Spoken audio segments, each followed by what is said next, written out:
Telangana IT శాఖ మంత్రి శ్రీధర్ బాబు మీడియాతో మాట్లాడుతున్నారు. లైవ్ లో చూద్దాం. సవరణ చేస్తూ సరి చేస్తూ ముందుకు పోతా ఉంటే ఇంకా నిందలు వేస్తూ ఉన్నారు. ఈరోజు బాబా సాహెబ్ అంబేద్కర్ గారు రచించిన రాజ్యాంగానికి సంబంధించి వారికి అనేక మాటలు చెప్తా ఉన్నారు. సమానత్వంపై కానీ సమాజంలో అరాచకం సంబంధించిన అంశాలు వారు మాట్లాడినప్పుడు దయ్యాలు వేదాలు పలికినట్టున్నాయి. ఈరోజు మహాత్మా గాంధీ గారు గురించి చెప్తా ఉన్నప్పుడు మహాత్మా గాంధీ గారు ఏమన్నారు? అహింస అన్నారే తప్ప దొంగతనాలు కబ్జాలు జరుగుతూ ఉంటే చేతులు కట్టుకొని కూర్చోమని లేదు. చట్టాలకు సంబంధించిన అంశం విషయంలో ఖచ్చితంగా కఠినంగా అమలు చేయాలి అని ఆలోచన చెప్పినప్పుడు అది ఫ్యాసిజం కాదు. ఫ్యాసిజం అనేటోళ్ళది అది అజ్ఞానం అని నేను చెప్తా ఉన్నాను. హైడ్రా కూడా పనిచేస్తూ ఉన్నది. హైడ్రా పనిచేస్తూ ఉంది, మన చట్ట పరిధిలోనే పనిచేస్తూ ఉంది. చట్టం విషయంలో అంబేద్కర్ గారు రచించిన రాజ్యాంగం ప్రకారమే ఈరోజు హైడ్రా వ్యవస్థ నోటీసులు ఇచ్చి చట్టం ప్రకారం యాక్షన్ తీసుకునే కార్యాచరణ తీసుకుంటుందా లేదా స్పష్టంగా కనబడతా ఉంది. గత ప్రభుత్వంలో టీఆర్ఎస్ ప్రభుత్వంలో కబ్జాలకి ప్రభుత్వ భూములు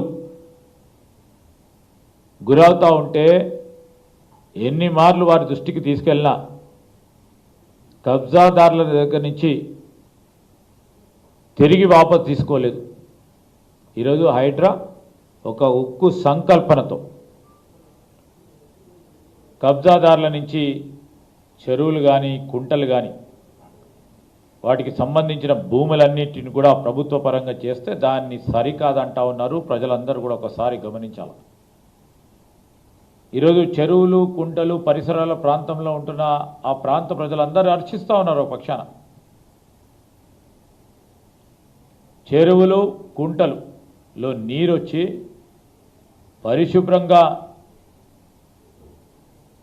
వాతావరణం ఆ విధంగా ఉంటే కబ్జాలకు గురి కాకుండా చెరువులు కుంటలను కాపాడుతూ ఉంటే ఆ ప్రాంత వాసులందరూ కూడా సంతోషపడతా ఉంటే, కానీ కేవలం బాధపడేవారు ఎవరంటే టీఆర్ఎస్ సంబంధించిన నాయకత్వం, టీఆర్ఎస్ సంబంధించి మరి ప్రత్యేకంగా మేము అడుగుతూ ఉన్నాము, ఎందుకంత కేటీఆర్ గారు బాధపడతా ఉన్నారు?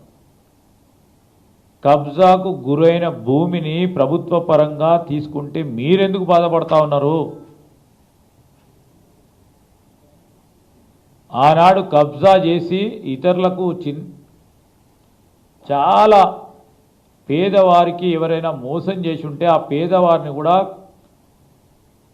కాపాడతాము, ఏ విధంగా నష్టం కాకుండా చూసే ప్రయత్నంలో 2 బెడ్రూమ్ల ఇల్లు కానీ లైవ్లీహుడ్కు సంబంధించిన అంశం కానీ ఆ వ్యవస్థలను ఏర్పాటు చేసుకొని ముందుకు పోతూ ఉంటే ఎందుకు అంత అసహనం? మన భాగ్యనగరం హైదరాబాద్ నగరం ఈరోజు గ్లోబల్ నగరానికి ఎదగాలని పరిశుభ్రమైన నీరు పరిశుభ్రమైన గాలిని పీలవాలనే కార్యక్రమ భాగంలో ముందుకు నడుస్తూ ఉంటే ఈ మార్పు అవసరమని ఆలోచన చేసి ముఖ్యమంత్రి గారు మార్పు తీసుకొస్తా ఉన్నారు. దీన్ని ప్రతి మేధావి, ప్రతి పౌరుడు, ప్రతి సామాన్యుడు స్వాగతిస్తూ ఉంటే మీరు ఎందుకు అంత ఇబ్బంది పడతా ఉన్నారో చెప్పాలని అడుగుతా ఉన్నాం. మా డిఎన్ఏలో ఎప్పుడు కూడా క్రూరత్వాన్ని, అదేవిధంగా హింసాత్మక ఫ్యాసిజాన్ని ఎప్పుడు కూడా